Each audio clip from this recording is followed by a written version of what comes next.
My name is Sarkan Tash, and I'm the Associate Director of China Studies at the Victims of Communism Memorial Foundation. I am honored to be your MC this evening. In the words of President Reagan, the totalitarian world produces backwardness because it does such violence to the spirit, thwarting the human impulse to create, to enjoy, to worship. These words were spoken 2 years before that fateful day of June 4th, 1989, and they still ring true today. 36 years on, we gather here to commemorate the Tiananmen Square Massacre, a tragedy that began as a peaceful call for democracy, freedom of expression, and an end to corruption, when the Chinese Communist Party crushed the voices of those demanding freedom. The events of June 4th, 1989 remain forever etched in our collective memory, serving as a testament to how far authoritarian regimes will go to silence those who dare speak truth to power. Yet, amid the tragedy and oppression, the spirit of the Monday demonstration of East Germany, the Baltic Chain, the Velvet Revolution, the Solidarity Movement, and the spirit of the Tiananmen Square endures as symbols of courage, resilience, and the unrelenting pursuit of freedom. As we pause today to reflect on the solemn anniversary, let us honor the memory of those who gave their lives, celebrate the bravery of those who stood in defiance, and preserve the enduring legacy of Tiananmen Square as a beacon of hope. May we never forget their sacrifices, and may we continue working toward a future where democracy and human rights are upheld, cherished, and protected for all generations. I would now like to invite Dr. Eric Patterson, President and CEO of the Victims of Communism Memorial Foundation, to give his remarks. Good evening. It's a pleasure to see you all here with us this evening. Thank you for joining us for this solemn commemoration of the events of June 4th, 1989. I was a high school student graduating from high school in June of 1989, and then headed to college a few months later. And so I think about the leaders who were at the forefront of that effort. They were students who were 18 and 20 and 22 years old, just like I was at the time. And one of the things that inspired students that year were the amazing happenings around the world at the time. For instance, in January 1989, Ronald Reagan gave his farewell address. And we were inspired by this man who had literally gone eye to eye with the Soviet Union, and it was crumbling right before us. 2 weeks later, his successor, George H.W. Bush, took over as president. And a man who was a World War II veteran, a hero, a man who'd been the director of the CIA. We had a sense that there was a continuity in 1989 of determination from the United States. And then in February, the Soviet Union lost its terrible and destructive war in Afghanistan and pulled out its final troops from Kabul. They lost on the battlefield. 2 weeks later, in Nicaragua, the Marxist regime finally agreed to open elections because their bankrupt ideology had failed to deliver there. In March, we saw communism begin to roll back in other places. And then just a few weeks later, we saw students take to the streets, first in Beijing, and then in other places, in dozens actually of cities across the country, in a movement that culminated in millions of young Chinese, as well as their older brothers and sisters, as well as their parents and their aunts and uncles, stand against corruption, stand up for integrity, stand up for accountability, stand up for democracy, stand up for human rights. Now, we all know how that ended on June 4th, 1989, with the horrific crushing of that movement. And so the reason that we're here this evening, in part, is to commemorate the spirit of those young people and their allies. But we take hope from 1989 as well. We recall that in Romania and Hungary and Poland and many other countries, the lies and lawlessness of communism did fall by the wayside. And so it gives us hope as we commemorate these fallen victims that there will be a new day in China at some point in the future. Thank you for coming. You're here. You're here. Bravo, bravo. Thanks. And without further ado, I'd like to invite our first speaker. We have a great lineup this evening, an exquisite group of people. Rushan Abbas, Executive Director, Campaign for Uyghurs. Thank you, Serkan. Good evening, everyone. It is an honor to be here tonight in allyship to remember the brave souls of Tiananmen Square. 36 years ago, thousands of students, workers, and ordinary citizens rose to demand dignity and freedom. The Chinese Communist Party responded to peaceful calls for change with violence, trying to crush hope. But hope, like memory, is stubborn. It lives on in the candles we light, the names we remember, the voices we raise, and actions we take. For me, as an Uyghur, Tiananmen doesn't feel like 36 years ago. It feels like yesterday. The bloodshed happened just 3 weeks after I arrived in the United States.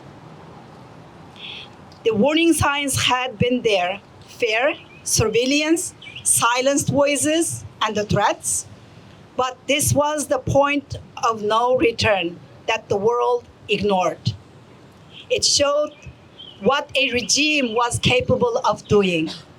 Yet, the West still embraced a brutal communist China, treating it as a legitimate partner and paving the way for its rise to economic power, the power that would be used to murder more people.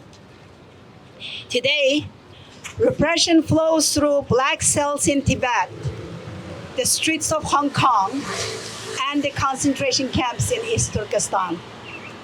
China's long black arm even reaches us here in the land of the free and the home of the brave. Through threats and the transnational repression that crosses borders. The CCP's methods changed, the targets shift, but the goal stays the same: obedience without truth, silence without peace, persecution without accountability. While the CCP quietly works to replace the freedom and the democracy with authoritarian rule, the world has been trained to treat its abuses as background noise. After the June 4th, 1989 massacre, the CCP tried to erase all memory of this barbaric action. Many never learned or were forced to forget. But the spirit of resistance still lives. I would like to remember these unknown heroes, the ones erased before the world even knew their names. We must carry their voices forward. The Tiananmen tragedy is not the past, it's the present. And if we don't continue to fight, it will be the future, anywhere that freedom is fragile. By standing here together in solidarity, we resist the CCP's attempts to erase reality. Let's honor those who lost with a vision for a better world, one where there's accountability for the tragedy in Tiananmen Square and the justice for Uyghurs, Tibetans, Chinese dissidents, Hong Kongers, Falun Gong practitioners, and all those denied freedom. Thank you. Safe travels. Thank you so much. And now I invite Sophie Richardson, Co-Executive Director of Network of Chinese Human Rights Defenders.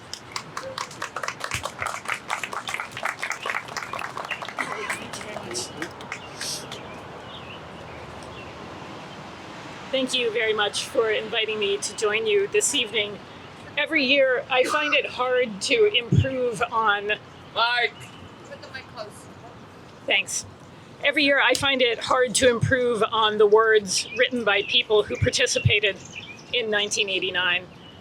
And so I wanted to share with you a poem that was written by Liu Xiaobo in June of 1991, just ahead of the second anniversary of the massacre. It's called Your 17 Years.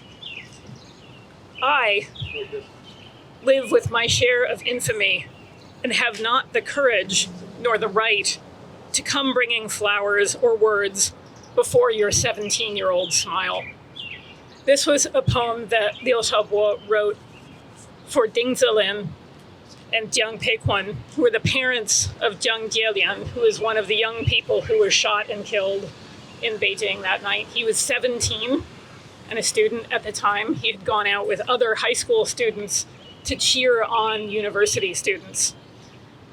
And I think it's important to remember that these people didn't give up their fight. They went on to found the group we know as the Tiananmen Mothers, who every year, year in and year out, call for accountability for the massacre. And so I just wanted to share with you what they ask for every year, because it is so simple and so profound. They ask for an end to impunity. They ask that those who are still detained be released. They ask for an end to the persecution of June 4th victims. And they ask for a right that we are gathered here tonight enjoying, which is the right to mourn peacefully and in public. We'll keep doing this, mourning together peacefully and in public, until the day when we gather to celebrate that the Tiananmen Mothers' hopes have been realized. Thank you. Thank you so much for these powerful remarks. Now I invite Pierre Tosi, Staff Director of Congressional Executive Committee on China. Great. Well, thank you very much. I was asked to give some of my reminiscences about June 4th, 1989. And of course, they pale in comparison with those who were there and those who've suffered persecution. And really, I don't deserve to be on the same stage as those. I do remember where I was when I heard the news. I was 23 years old and I was on the beach in Wildwood, New Jersey. And someone had a transistor radio and the news came on that tanks were moving into Tiananmen Square. At that time, I was working for a publication called The New Leader, and we were tracking the Chinese democracy movement very closely. Do people here remember The New Leader magazine? Victims of Communism. Do you remember that? It was a very important publication in its day. It was the flagship, really, of the American labor anti-communist left. It was founded by Menshevik refugees, anti-Bolsheviks. It featured a number of very important seminal anti-communist thinkers on the political left, including Sidney Hook, a name that folks should remember. And it published people like Ignazio Silone, that great Italian convert from Marxism. He was a convert because he had a human heart. You know, there's a saying in Italian that says, che non è comunista a 20 anni, non ha cuore. Chi è ancora comunista a 40 anni, non ha testa. In other words, he who's not a communist at age 20 has no heart, and he who is still a communist at age 40 has no head. Well, Ignazio Silone had both a head and a heart, and when the true nature of communism revealed itself, he had no choice but to renounce his youthful idealism. The New Leader actually published my first serious article on Taiwan's democratic reform in 1994, and that's a little bit where I want to focus my remarks. 1988 is when I graduated from college, and I studied Chinese, and I wanted to continue the study of Chinese. Everyone said you should go to mainland China, go to the PRC. That is where the future is. I, however, went to Taiwan. Martial law had been lifted just the year before in Taiwan. People said, no, go to China. I said, yeah, but they're communists. You know, clearly at age 20, I had no heart. But I had a head, or at least so I thought. What I saw then was a country in transition. It was a country that had just moved from authoritarianism. Back then, the Kuomintang was truly an anti-communist party. The Zhenlan, they were, and you'd go around and you still see soldiers. If there was a bridge or a vital infrastructure project, you saw soldiers there. You saw warnings on the train cars. Be careful for communist spies. And outside the presidential office building, the 总统府, you saw these big character posters. 反共必胜 富国必争. It's fight. The victory over communism will succeed, and we shall recapture the mainland. I returned stateside in March of 1989, and about a month later, Hu Yaobang died. A little side note: if people haven't gotten Bob Sutinger's biography of Hu Yaobang, do get it and read it. It's very, very important. I think that the past is prologue, so to understand what happened. What appeared was that democracy was breaking out all over China. And did I make a mistake in going to Taiwan? Did I misread the signs of the times that after the fall of the Berlin Wall, the remaining communist regimes would matriculate into democracies? Did I lack a head as well as a heart? Sadly, as we know, Tiananmen answered that. And two Chinas, Taiwan and the mainland, took very different trajectories. 1990, a year after Tiananmen, we saw a wild lily student movement in Taiwan. Students sat on the ground in protest, but instead of sending in the tanks, it's in many ways the tale of two Lees, President Lee Teng-hui and Premier Li Peng in that. Two very different responses. Those Taiwanese students stood for democracy. They stood for direct election of their president. It's important, I think, to distinguish between authoritarian regimes and totalitarian regimes.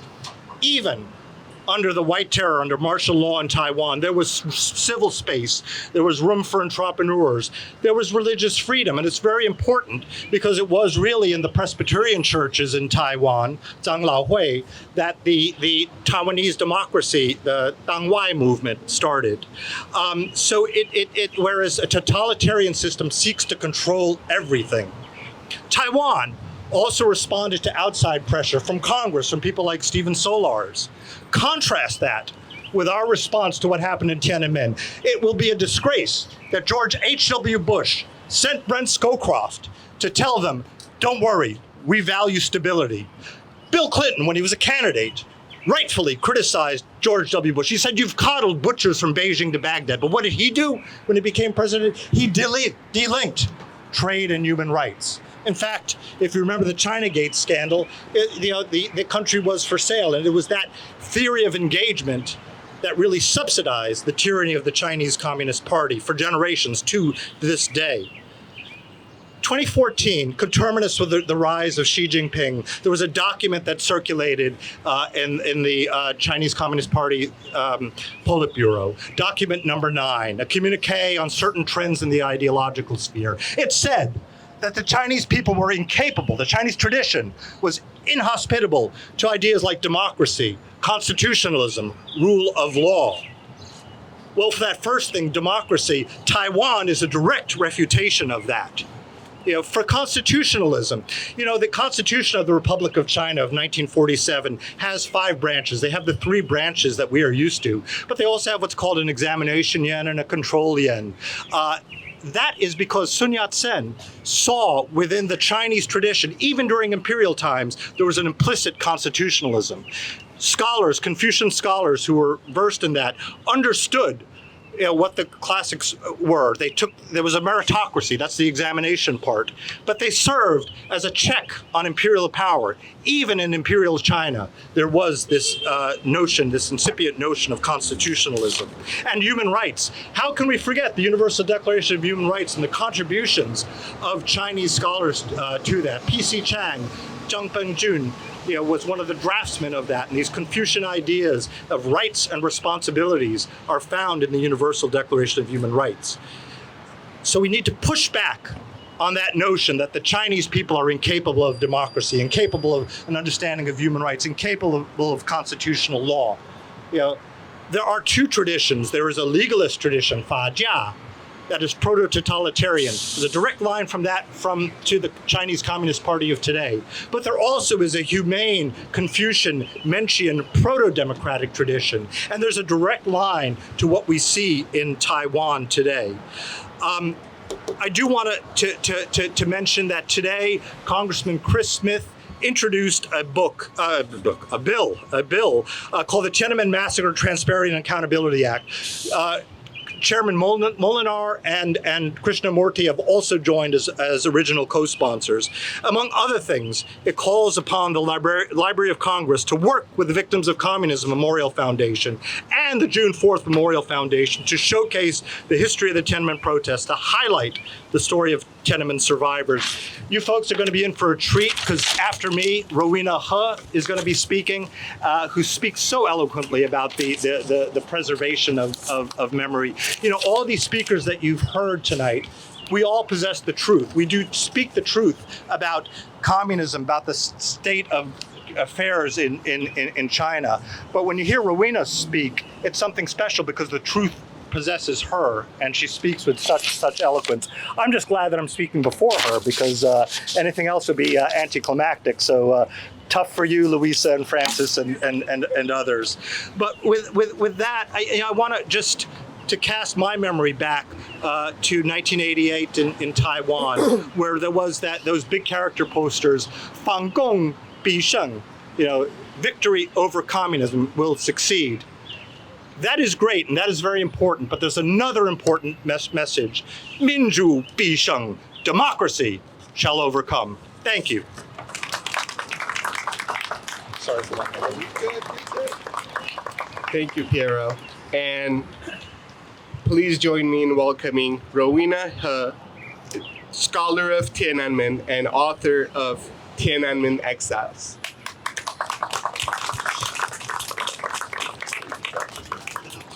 Okay, can you hear me or no? Yes. Okay. As Pierre know that even when I testify at the Congress, I don't have a script. I just have to be at the spot and look into your eyes. And then I will think about what I want to share with you. And I'll do the same in the next 4 minutes I'm given. Thank you so much for organizing the event. And thank you so much for coming, especially the younger generation. I was looking around just now. Beautiful day. Exactly 36 years ago on this day, I was around your age, maybe even younger. I lived with hope, with love, even the trust in the CCP to reform itself. Sorry, I just saw my student from Taiwan. Overnight, we had to face 200,000 army soldiers equipped with AK-47s and tanks. And even today, we still do not know how many have been killed on that fateful night. The Tiananmen mothers are still not allowed to openly mourn their children. When I first attended a memorial service here for the 20th anniversary, I was a postdoc fellow at Harvard. I was working on my next book.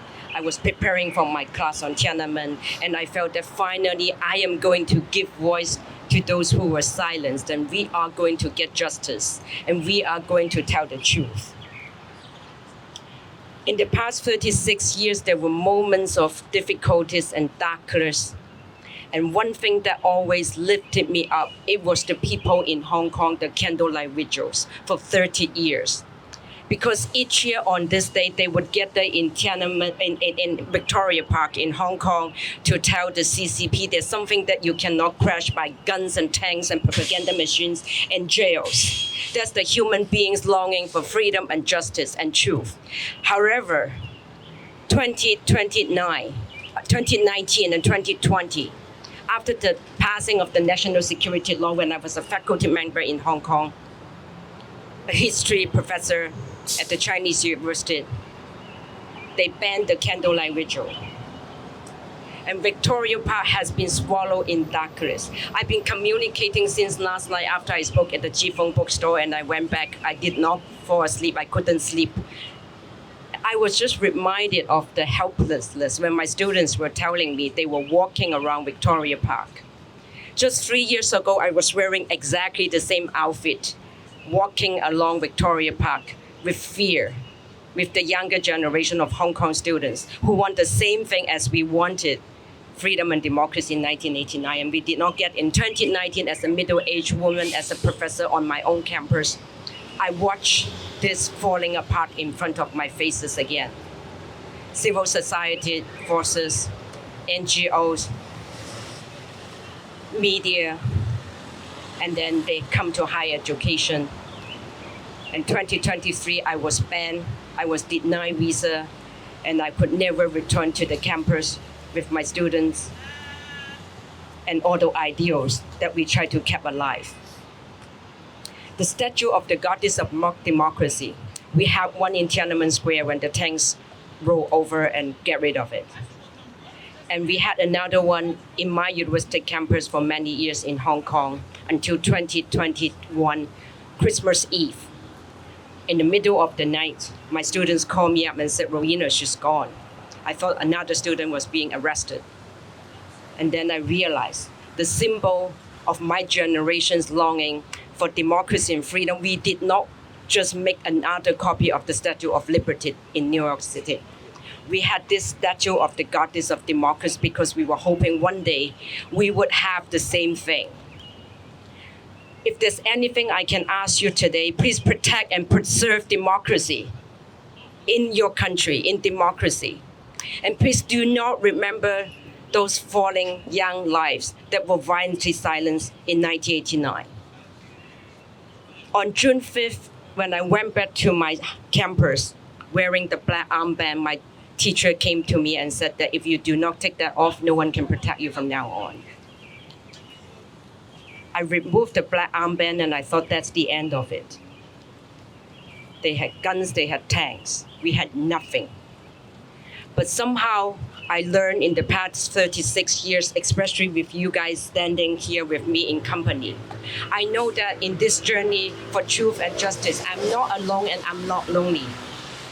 I'm always scared of attending the Candlelight Vigil every June 4th because I'm so scared that once after the ended, then it will be all by myself again.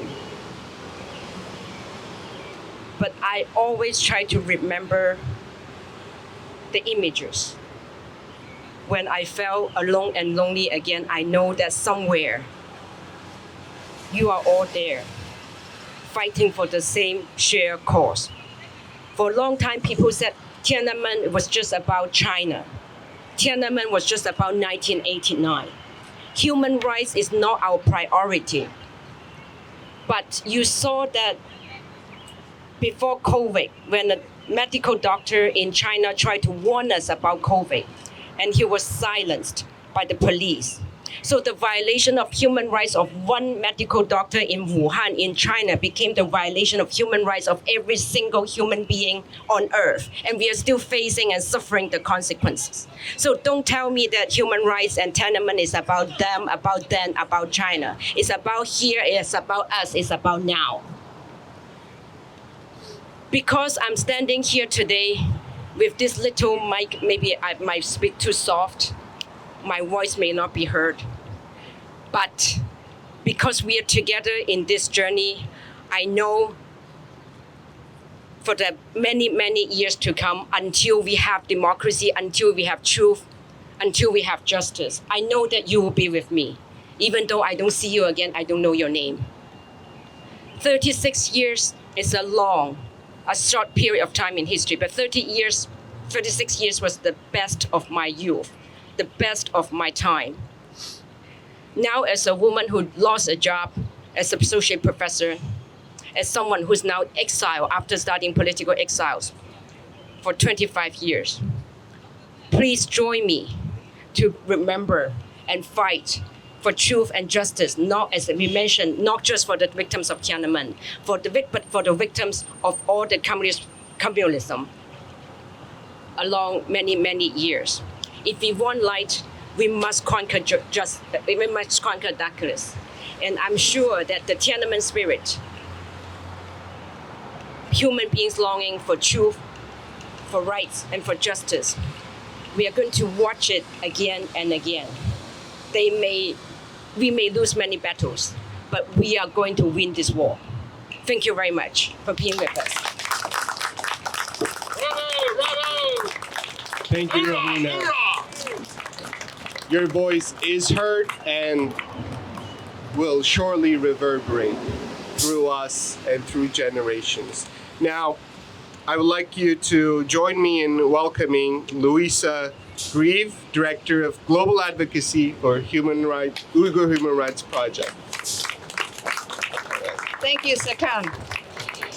It is entirely fitting that the goddess of democracy, constructed on Tiananmen Square by the students of China, stands in for all the victims of communism around the world. This is the Victims of Communism Memorial, representing hundreds of millions of victims. But we look at this Chinese image and we know that it stands for all. The flame is particularly important, of course.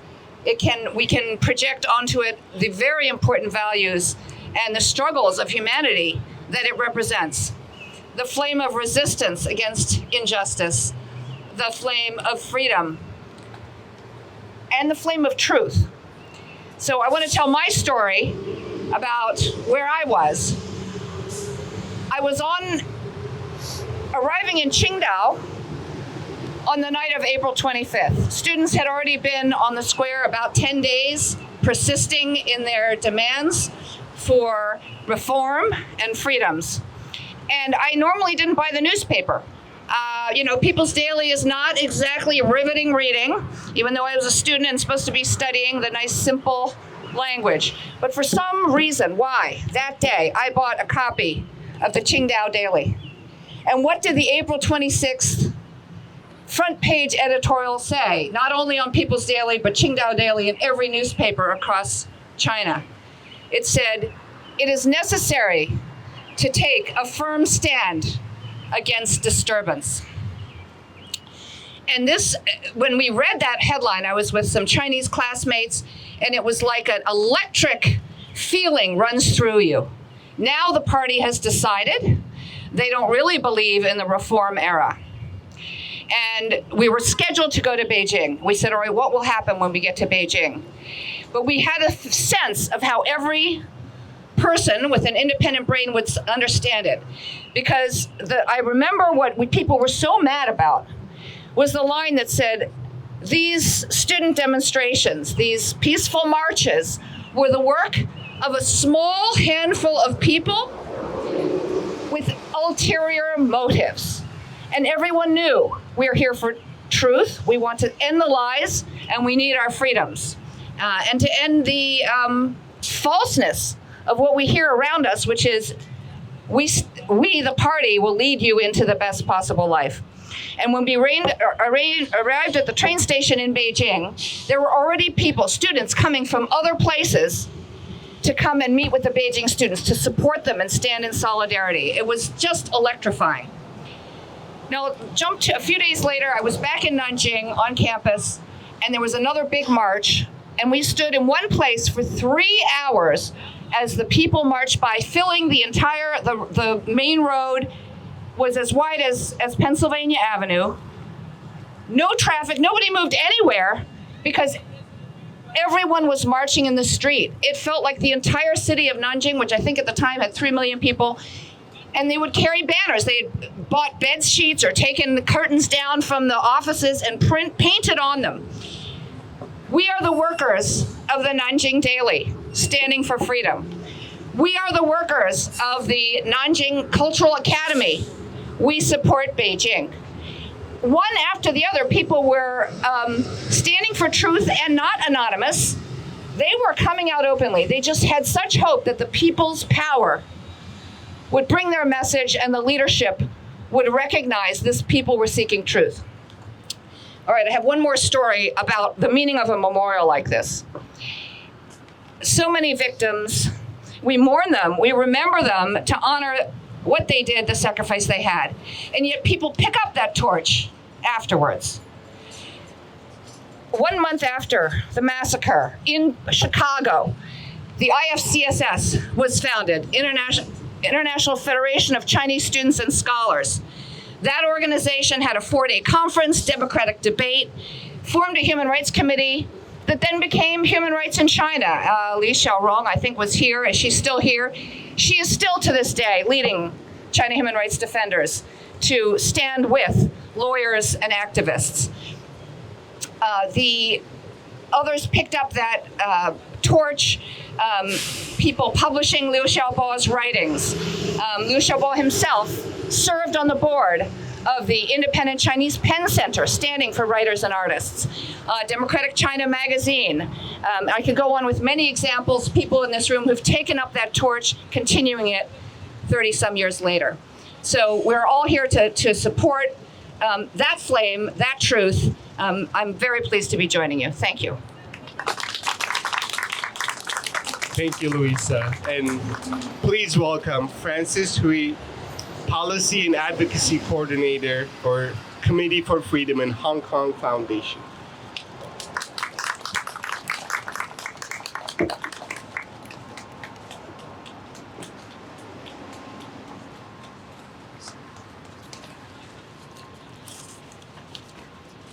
Thank you very much. My name is Francis Hui, and I serve as the Policy and Advocacy Coordinator for the Committee for Freedom in Hong Kong Foundation. I'm very glad to be here and speak to you today. Let me begin with this. On behalf of the people of Hong Kong, we stand together with you. We always have, and we always will, in every way we can. I was born 10 years after the Tiananmen Square massacre, in the golden era of Hong Kong, where civil liberties were guaranteed. I grew up in a time when national pride in China surged, and I was actually part of it until I learned the truth about what happened in 1989 and witnessed how the Chinese government have again and again tried to crush our pursuits for freedom and democracy. For 30 years, Hong Kongers gather in Victoria Park every June 4th to commemorate the life that have lost 36 years ago and to keep alive the hope for a democratic China. The vigil endured because we refused to forget, because the responsibility fell upon us.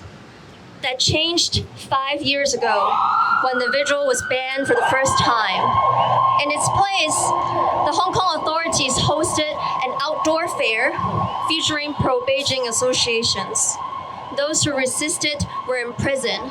Chow Hang Tong, one of the leaders of the vigil, is now serving a sentence. Yet she still commemorates this day by staging a 36-hour-long hunger strike while behind bars. Today, history books in Hong Kong no longer teach about June 4th. Televisions no longer air and broadcast archives of that night. But let me show you what resilience looks like. I want all of you to take a look at the pictures I've brought to you. Today, even under heavy police surveillance, Hong Kongers, young and old, still find a way to honor this day. Some brought flowers, some of them light candles, some of them simply stand in silence, set in silence. Yet again, as we speak, more than a dozen people have been intimidated and brought away for quietly remembering this day. Thank you very much. We're over. I want to show you these acts of resilience because I want you to know that even in such a difficult situation, no amounts of fear or force can erase our determination. Hong Kongers exist and we will continue to speak up. Now let's turn to ourselves. We who live in this free world, are we doing enough? To the leaders and policymakers in Washington, how many more people must be imprisoned, tortured, or died before you act to hold CCP accountable? How long will you allow Beijing to test your limit without consequences? The silence of the world democracies is a key that is pushing the needle for the CCP.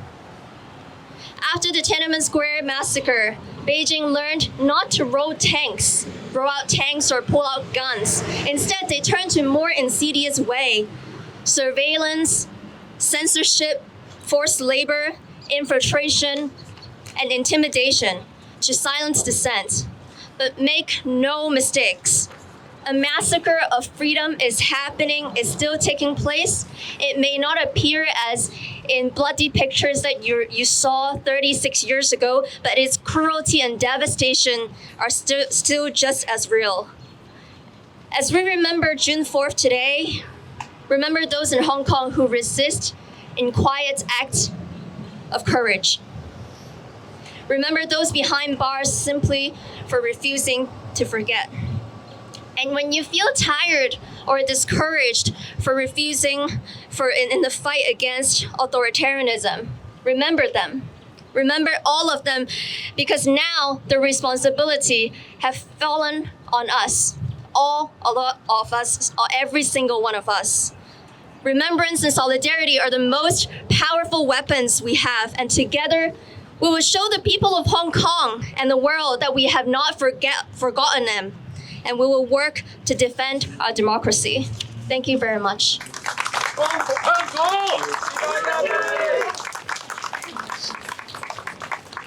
Thank you, Francis. Now, please join me in welcoming Sultrim Gyatso, Liaison Officer for the Office of Tibet in DC.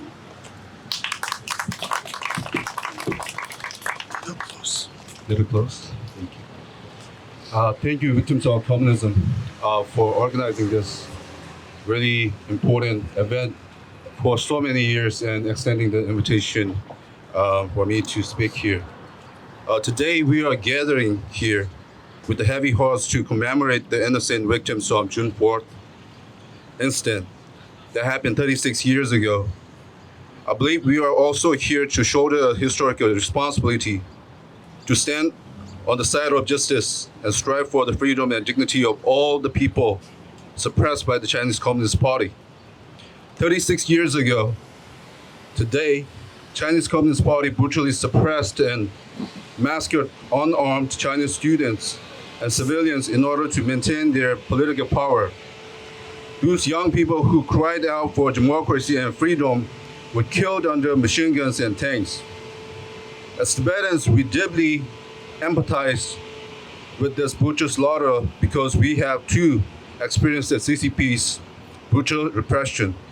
In 1989, when Chinese democracy activists were taking on the street, Tibetans in Tibet are also organizing various movements calling for the freedom and returning of His Holiness the Dalai Lama.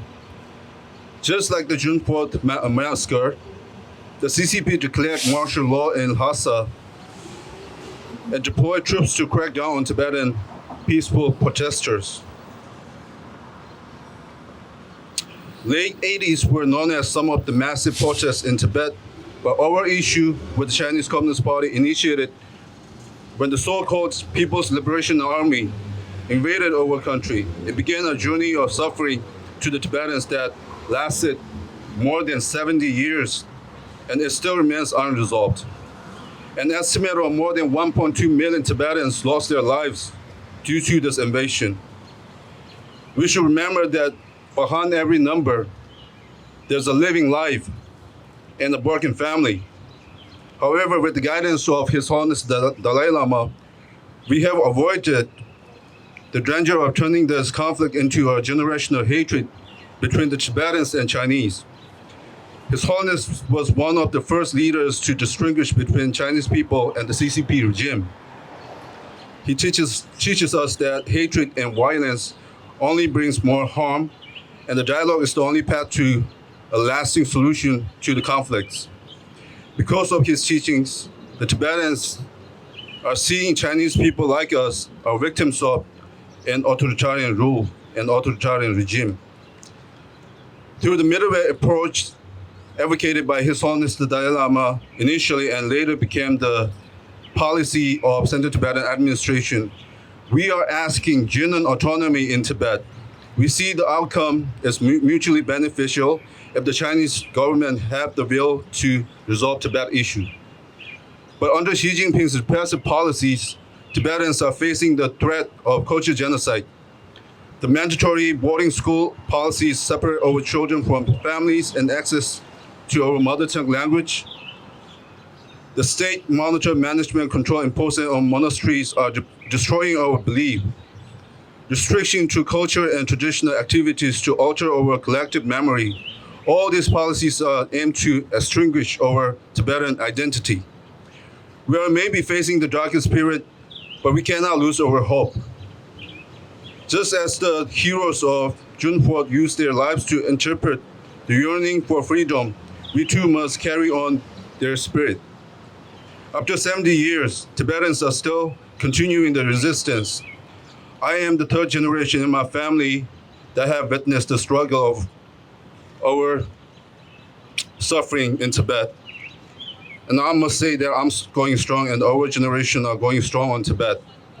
The 157 Tibetan self-emulators used their lives to inform the world that Tibetans are still alive in spirit and calling for help from international community.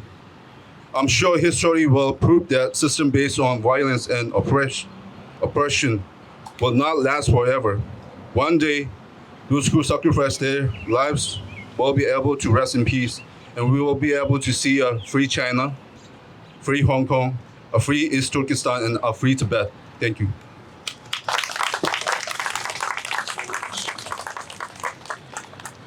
Now, please join me in welcoming Bo-Chung Tsering, Head of Research and Monitoring for International Campaign for Tibet and recipient of the Truman Reagan Medal of Freedom from the Victims of Communism Memorial Foundation.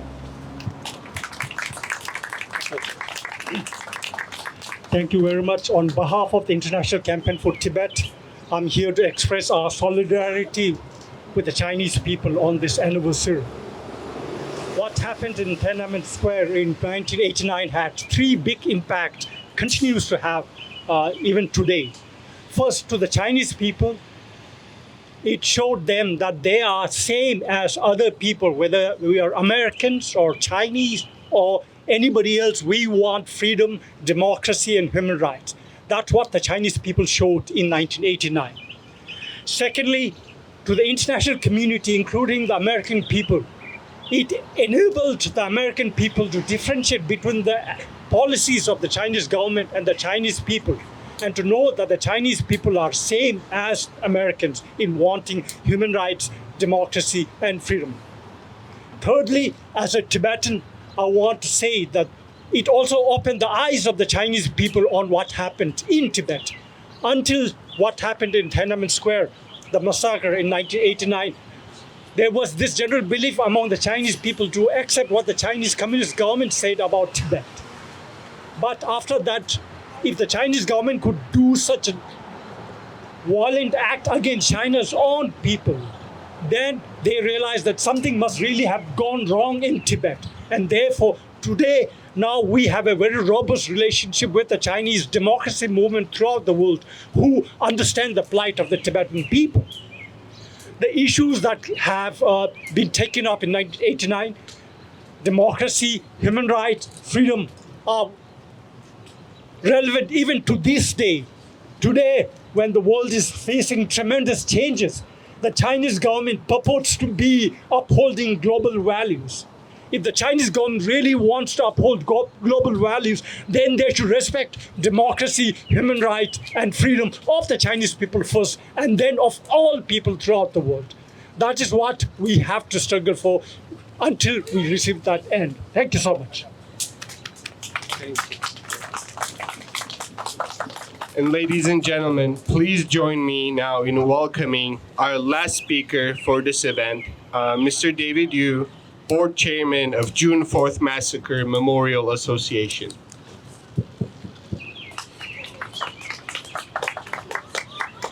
I'll hold it for you. Okay. Do you want me to hold the mic? No. Okay. That doesn't work. Thank you very much, Carl. Good evening. as the now former executive director of the June 4th Memorial Museum, I'd like to give you a 1-minute update. We operated the museum in New York City for 2 years, and I know some of you have visited, and they include 3 of our speakers today, Mr. Tosi, Ms. Richardson, and Mr. Chuchen Gyatso. Late last year, we decided to move the museum to Los Angeles. Just 2 days ago, we had a reopening of the museum in LA, and the museum is now run by Mr. Wang Dan, the #1 student leader on the Chinese regime's most wanted list back in 1989. The purpose of the museum is exactly what Professor Rowena Ho said. It is for truth and for justice. The museum is the only one of its kind in the world. So I hope we'll have your continued support, and I hope you will come visit someday. 1989 was truly a watershed year. The heroic struggle of the Chinese people for democracy inspired the whole world and played a key role in the demise of communism in Europe. In China, however, due to the June 4th massacre and the reign of terror that followed, the Chinese communist regime managed to survive. Indeed, in the ensuing years, the regime became a lot stronger. How do we describe that regime? I have certain phrases to describe it.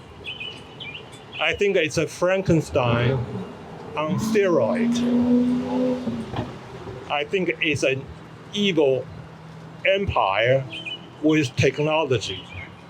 And I consider it as a new North Korea, but 100 times more powerful. Obviously, such an entity poses a serious threat to the free world. How did this come about? I think Mr. Tosi described the misguided policies of the US government very well. The Western leaders, I think I can honestly say, was quite feeble-minded when it came to dealing with China. Also, Ms. Abbas mentioned that the Chinese regime was treated as a legitimate counterpart, legitimate partner. It should not have been treated that way after it has massacred so many of its own people. And because of this Western ignorance or misguided policy, Western money and technology poured into China. And in the past decade, when China began to revert back to a Stalinist dictatorship, it did not raise an alarm. So I think it's very fortunate that the recent US administrations, both Democratic and Republican, have recognized past mistakes and changed course regarding to China. I can only hope that the US government will stay this course. It is what the Chinese people need to be free. It is what the free world need to really survive. I also want to say a few words about the Chinese students. A couple of speakers talked about where they were in 1989. I was teaching at Dartmouth College at the time, the 1989 Chinese democracy movement really was universally admired. Where I was teaching, my colleagues and students treated me as some kind of a hero, even though I was nowhere in Tiananmen Square. My experience was in no way unusual. The United States of America treated the Chinese students in the US as surrogate heroes and granted all of them, without exception, the permanent residence status. Now, a green card at the time, I think, was worth at least $50,000. So this is really a huge free gift to the Chinese students. As it turned out, within a few short years, many of these same students became willing lackeys of the CCP, the same CCP that murdered so many of their compatriots. They stole US technology, hacked US networks, spied on the US, and denigrated the US through the Chinese Communist Party propaganda machine. So I want to applaud the current administration for tightening the control of Chinese student visas. Such betrayal must not happen again. The Chinese Communist Party is an evil organization. It must be destroyed. Now, CCP must be destroyed. I've adopted that phrase as my mantra. In Chinese, that phrase is 中共必亡. In the Latin language, it's CCP delenda est. So please allow me to conclude my remarks by saying 中共必亡, CCP delenda est. For the freedom of the Chinese people, for the survival of the free world, the Chinese Communist Party must be destroyed. Thank you.